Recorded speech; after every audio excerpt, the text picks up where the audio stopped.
A los 61 años, Rocío Jurado ya no tenía nada que demostrar. Su voz había atravesado décadas, su nombre se había convertido en un título, y el público la llamaba sin discusión la más grande.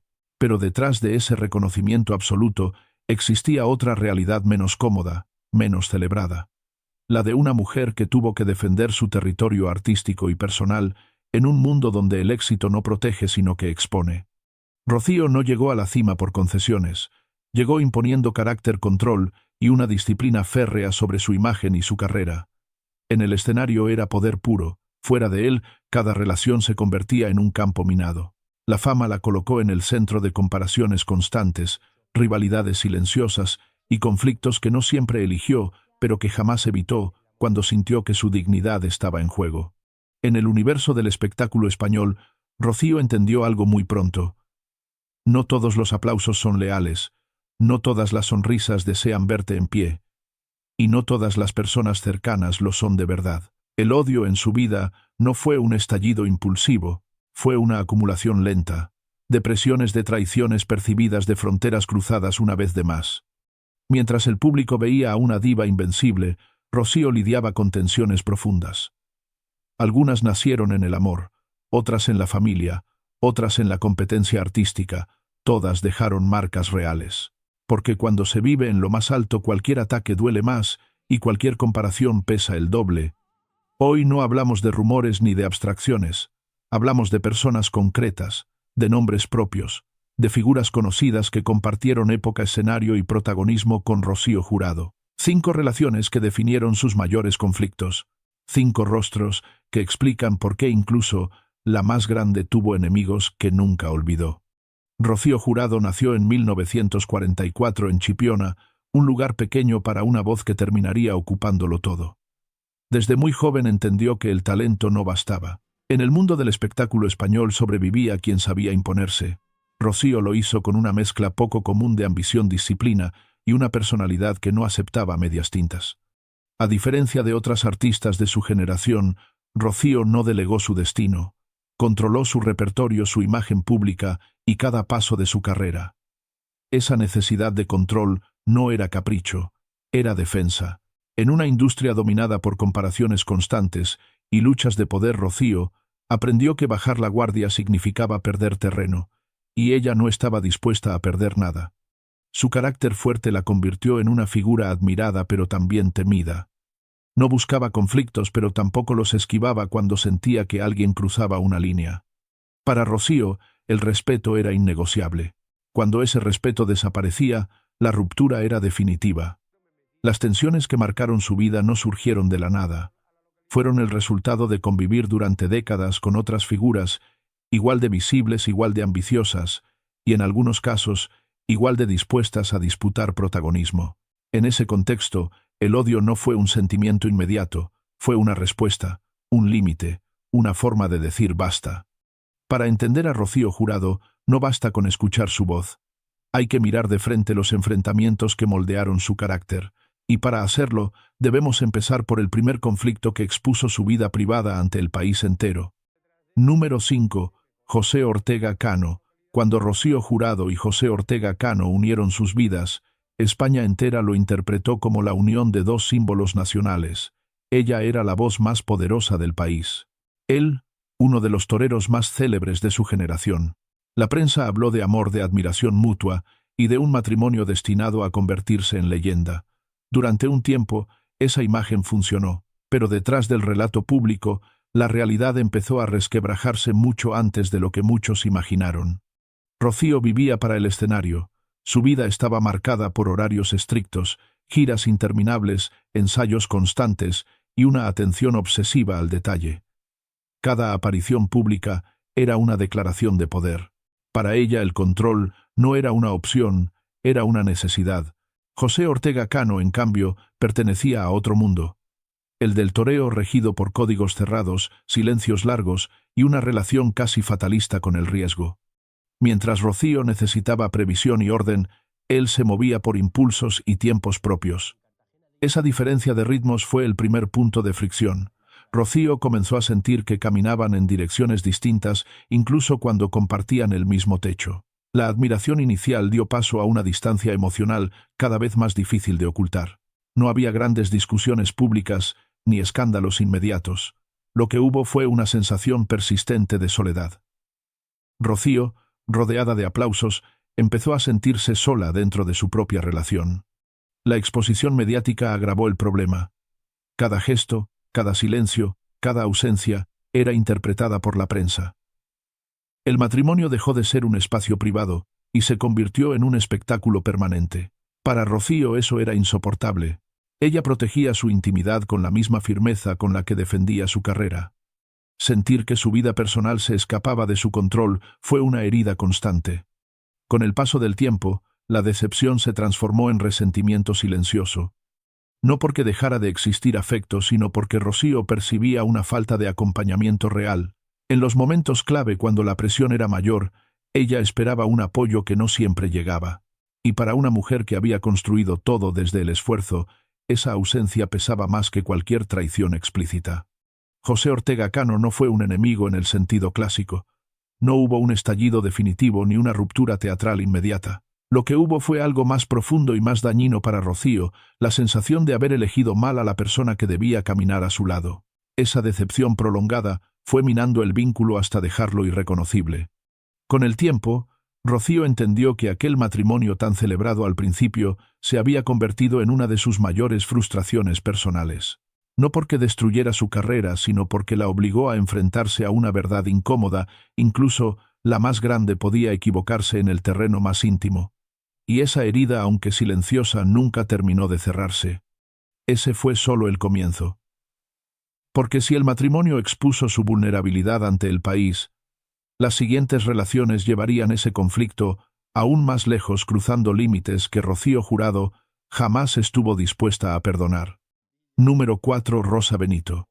Durante años Rosa Benito formó parte del círculo más cercano de Rocío Jurado. No era una figura lejana ni una presencia ocasional. Estaba dentro. Compartía espacios familiares, rutinas cotidianas y una confianza que para Rocío solo se concedía a muy pocas personas. Al principio la relación fue correcta, incluso cercana. Rocío veía en Rosa a alguien que entendía las reglas no escritas de su mundo y respetaba los límites que ella imponía con firmeza. Pero esa percepción comenzó a cambiar cuando la exposición mediática entró en escena. Rosa Benito dejó de ser solo una presencia familiar y empezó a convertirse en un rostro habitual de la televisión. Programas, tertulias, comentarios públicos. Poco a poco la intimidad empezó a diluirse. Para Rocío aquello no era un detalle menor. Su vida privada había sido siempre un territorio sagrado cuidadosamente separado del espectáculo. El conflicto no estalló de golpe. Fue una acumulación lenta de gestos, palabras y silencios. Comentarios aparentemente inofensivos que revelaban más de lo debido. Opiniones sobre asuntos familiares que desde el punto de vista de Rocío nunca debieron salir a la luz. Cada intervención pública era percibida como una grieta más en la confianza. Y cuando la confianza se rompe en alguien como Rocío Jurado, no hay marcha atrás. Rocío no necesitaba explicaciones públicas ni disculpas televisadas. Necesitaba lealtad. Y lo que vio fue otra cosa. Sintió que su historia personal se estaba convirtiendo en material de consumo, que su nombre, su familia y sus conflictos eran utilizados para alimentar una narrativa ajena a su control. Esa sensación de exposición forzada la enfurecía profundamente. La tensión se volvió imposible de disimular. En privado las distancias se ampliaron. En público, el silencio de Rocío hablaba más que cualquier declaración. Ella eligió no entrar en el juego mediático. No respondió, no aclaró, no debatió. Pero esa retirada no significaba indiferencia. Era una forma de marcar una frontera definitiva. Para Rocío Jurado el problema no era la fama de Rosa Benito. El problema era el precio que esa fama exigía. Y ese precio, desde su punto de vista, se estaba pagando con fragmentos de su propia intimidad. Algo que ella jamás aceptó de nadie, y mucho menos de alguien a quien había permitido estar tan cerca. Con el tiempo la relación quedó reducida a una distancia fría y permanente. No hubo reconciliaciones públicas ni gestos de acercamiento. Rocío había tomado una decisión clara. Cuando alguien convertía su vida en espectáculo, dejaba de formar parte de ella. Este conflicto marcó un punto de inflexión importante. Porque después de Rosa Benito Rocío, ya no solo desconfiaba del exterior, empezó a blindarse incluso frente a su propio entorno. Y ese endurecimiento del carácter preparó el terreno para un enfrentamiento aún más visible, más ruidoso y mucho más dañino para su imagen pública. El siguiente nombre llevaría el conflicto a la televisión, a los titulares diarios y a una ruptura sin retorno. Número 3. Antonio David Flores. El conflicto con Antonio David Flores no se desarrolló en silencio ni en la intimidad. Fue público, constante y televisado. Desde el inicio, Rocío Jurado percibió en él una presencia que alteraba el equilibrio familiar y empujaba los problemas hacia el escaparate mediático. No se trataba de diferencias privadas que pudieran resolverse a puerta cerrada. Cada tensión terminaba convertida en debate, cada desacuerdo en contenido para programas de máxima audiencia. Antonio David era un rostro habitual de la televisión. Conocía los códigos del espectáculo, los tiempos del plató y el valor de una frase bien colocada. Rocío, en cambio, defendía una idea opuesta. Para ella, la familia no debía convertirse en argumento público. La línea era clara. Cuando esa línea se cruzaba, la reacción era inmediata y definitiva. Las apariciones, declaraciones y enfrentamientos indirectos comenzaron a erosionar la imagen de unidad que Rocío había protegido durante años. Sentía que su apellido y su historia estaban siendo utilizados en un juego que ella no controlaba. No era solo una cuestión de orgullo, era una cuestión de dignidad. Rocío había construido su carrera con una disciplina férrea y no estaba dispuesta a ver cómo su entorno convertía los conflictos en espectáculo. La tensión creció con rapidez. Cada intervención mediática aumentaba la distancia. Rocío observaba cómo asuntos delicados se discutían ante millones de espectadores sin matices ni contexto. Desde su punto de vista, aquello no solo dañaba a la familia, sino que la exponía a un juicio permanente del que no había escapatoria. A diferencia de otros conflictos, aquí no hubo ambigüedad. Rocío tomó una decisión clara. No entró en debates públicos, no concedió entrevistas para defenderse, no participó en el circo mediático. Su respuesta fue el silencio. Un silencio contundente cargado de significado. Para ella, hablar habría sido legitimar una dinámica que despreciaba. Esa postura fue interpretada de muchas maneras. Algunos la vieron como frialdad, otros como orgullo. Pero quienes la conocían sabían que era una estrategia consciente. Rocío prefería perder presencia mediática antes que perder control. Y estaba dispuesta a asumir el coste emocional de esa decisión. Con el paso del tiempo, la ruptura se volvió irreversible. No hubo intentos de reconciliación pública ni gestos de acercamiento. Rocío cerró esa puerta sin dramatismo pero sin retorno. En su escala de valores, quien utilizaba el conflicto familiar como herramienta televisiva quedaba fuera de su vida. Este enfrentamiento dejó una huella profunda, no solo por su visibilidad, sino porque marcó un cambio definitivo en la manera en que Rocío se relacionaba con el entorno mediático. A partir de ese momento la desconfianza se volvió una constante. El blindaje fue total. Lo que vendría después no sería más ruidoso pero sí más doloroso, porque el siguiente conflicto no nacería en un plató ni ante las cámaras. Nacería en el corazón mismo de su estructura profesional y familiar. Y esa herida sería la que Rocío Jurado nunca lograría cerrar del todo. Número 2. Amador Mojedano. Durante muchos años, Amador Mojedano fue una de las columnas invisibles de la vida de Rocío Jurado. No solo era su hermano, era su representante, su intermediario, la persona que gestionaba contratos, agendas y decisiones clave en los momentos de mayor presión. En el exterior esa alianza parecía sólida. Dentro, sin embargo, empezó a deformarse lentamente hasta convertirse en una de las heridas más profundas de su historia. Al principio, Rocío confió plenamente en él. La relación estaba basada en la sangre y en una historia compartida desde antes de la fama. Amador conocía a Rocío cuando aún no era la más grande. Esa cercanía le otorgaba un poder especial. Un poder que con el paso del tiempo dejó de ser apoyo para convertirse en control. Rocío comenzó a sentir que su propia carrera ya no le pertenecía del todo. Las tensiones no surgieron de un solo episodio. Fueron el resultado de decisiones acumuladas, de acuerdos poco claros, de conversaciones que nunca terminaban de cerrarse. Rocío era una mujer que exigía transparencia absoluta. Cada contrato, cada cifra, cada compromiso debía estar bajo su mirada. Cuando esa claridad empezó a faltar, La desconfianza se instaló de forma irreversible. Para Rocío, el problema no era únicamente el dinero, era la sensación de estar siendo desplazada de su propio centro de poder. Ella había levantado su carrera con una disciplina implacable y no aceptaba que alguien, incluso su propio hermano, decidiera por ella. La línea entre proteger y dominar se había cruzado, y Rocío lo supo. El conflicto se volvió especialmente doloroso porque no podía reducirse a un desacuerdo profesional. Cada discusión arrastraba años de historia familiar. Cada desacuerdo tocaba fibras personales. Rocío sentía que la relación fraternal estaba siendo sacrificada en nombre del control y la influencia, y eso para alguien que valoraba tanto la lealtad era una traición silenciosa. Con el tiempo, la distancia se hizo evidente. Las decisiones comenzaron a tomarse sin la cercanía de antes. Las conversaciones se volvieron tensas, breves, cargadas de reproches no expresados. Rocío, que siempre había sido directa, optó por el distanciamiento. No buscó confrontaciones públicas, no expuso el conflicto en los medios, pero internamente la ruptura ya era un hecho. Lo que más la afectó fue la sensación de haber perdido un refugio.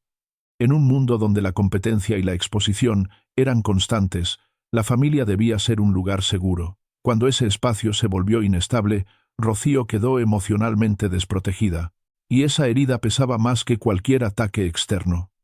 A diferencia de otros enfrentamientos, este no necesitó titulares para ser devastador. Fue un quiebre íntimo profundo que afectó directamente a su confianza en las personas más cercanas. Rocío aprendió quizá demasiado tarde que la cercanía no garantiza lealtad y que el poder incluso dentro de la familia puede corromper. Este conflicto marcó el tramo final de su vida profesional. Rocío se volvió aún más hermética, más cuidadosa, más sola en la toma de decisiones. Porque si algo dejó claro la relación con Amador Mojedano, fue una lección amarga: cuando la traición viene de dentro, no hay escenario lo suficientemente grande para amortiguar el golpe. Y aún así lo más duro todavía estaba por llegar. Porque el último nombre de esta historia no representa un conflicto puntual, sino una presión constante, una sombra permanente que acompañó a Rocío Jurado durante décadas y que definió la lucha más silenciosa de su carrera. Número 1. Isabel Pantoja. El nombre de Isabel Pantoja nunca necesitó presentaciones en la vida de Rocío Jurado. Ambas pertenecían a la misma era, al mismo panteón artístico, al mismo territorio, donde solo hay espacio para una cima. No fue una guerra declarada ni un enfrentamiento explícito frente a las cámaras. Fue algo más complejo y más agotador. Una rivalidad sostenida por la comparación constante, alimentada por la industria y amplificada por el público. Isabel y Rocío representaban dos formas distintas de poder artístico. Dos voces inmensas, dos personalidades fuertes, dos iconos imposibles de ignorar. Cada éxito de una era leído como una amenaza para la otra. Cada aparición, cada disco, cada gira se convertía en un motivo de contraste. La prensa no dejó de enfrentarlas durante años. Y aunque ninguna necesitó atacar directamente, la presión era permanente. Para Rocío, ese duelo invisible fue el más duro de todos. No porque dudara de su talento, sino porque entendía perfectamente el mecanismo. Sabía que el espectáculo necesitaba rivales, y sabía que ella estaba atrapada en ese juego. Defender su lugar como la más grande no era solo una cuestión de orgullo. Era una batalla diaria por mantener intacta su identidad artística frente a una figura que encarnaba otra manera de dominar el mismo espacio. A diferencia de otros conflictos, aquí no había una puerta que cerrar. Isabel Pantoja no pertenecía a su entorno familiar ni a su estructura profesional. Era una presencia constante e inevitable. Cada comparación reabría la herida. Cada titular recordaba que su grandeza estaba siendo medida, evaluada, cuestionada, y Rocío detestaba esa sensación. No aceptaba que su trayectoria fuera reducida a una competencia interminable. Con el paso del tiempo, esa rivalidad silenciosa se convirtió en una carga emocional. Rocío no hablaba de ello abiertamente, pero lo sentía. Sabía que incluso en la cima no podía bajar la guardia, porque mientras existiera otra figura capaz de disputarle el relato, la lucha no terminaría. Isabel Pantoja simbolizó para Rocío algo más que una rival. Representó el precio de la grandeza en el mundo del arte. La imposibilidad de ser simplemente admirada sin ser comparada. La condena de compartir el trono. Por eso este nombre ocupa el primer lugar. no por un escándalo puntual, ni por una traición concreta, sino porque fue la presencia que más tiempo la obligó a resistir, la que la acompañó como una sombra durante décadas, la rivalidad que nunca explotó, pero que nunca desapareció. La historia de Rocío Jurado no puede entenderse solo a través de sus canciones, sus discos o sus actuaciones inolvidables. Detrás de la voz inmensa y del título de La más grande, existió una mujer obligada a defenderse constantemente, defender su espacio, su nombre y su dignidad en un entorno donde el éxito atrae admiración, pero también conflictos inevitables. Las 5 personas que marcaron sus mayores enfrentamientos no aparecen aquí por casualidad. Cada una representa una forma distinta de presión. El amor que se desgasta, la confianza familiar que se rompe, la exposición mediática que devora la intimidad, el poder que se infiltra en la sangre y, finalmente, la rivalidad artística que nunca descansa. Todas dejaron huellas reales en una mujer que jamás fue frágil, pero sí profundamente consciente del precio de su posición. Rocío no fue víctima de su carácter. Fue prisionera de su grandeza, porque cuanto más alto se llega, menos refugios existen. Cada paso se observa, cada decisión se juzga, cada silencio se interpreta. Y ella, lejos de huir, eligió resistir, a veces con firmeza, a veces con distancia, a veces con un silencio que decía más que cualquier declaración. Al final Rocío Jurado se fue como vivió, sin ceder terreno, sin pedir permiso, sin borrar los conflictos que la moldearon. Quizá por eso su figura sigue imponiendo respeto, porque incluso rodeada de tensiones, nunca dejó que nadie definiera quién era. La pregunta queda abierta para quien escucha su historia. ¿Es posible alcanzar la cima sin pagar un precio tan alto? En el caso de Rocío Jurado la respuesta parece clara. La grandeza en su mundo nunca fue gratuita.